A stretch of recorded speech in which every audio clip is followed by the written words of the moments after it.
अच्छा यार, ये बताओ कि अक्सर औरतें ज्यादा देर अपने मर्दों के साथ खुश क्यों नहीं रह पाती? तो चलिए शुरू करते हैं। असल में औरत के जज्बात वक्त के साथ बदलते हैं। अच्छा। हाँ हाँ, मर्दों को औरतों के हिसाब से चलना चाहिए। ठीक है।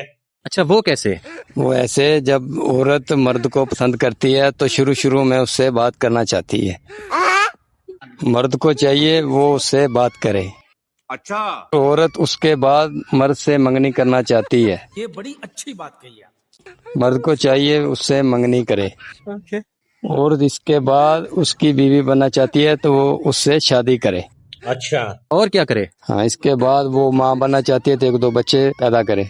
अबे जल्दी बोल। अच्छा, और क्या करे? इसके बाद औरत बेवा होना चाहती है तो मर्द को चाहिए कि वो मर जाए। अबे साले। इसके बाद वो औरत सारी जिंदगी खुश ना रहे, बेशक कब्र से निकल के मुझे जूते मार लेना।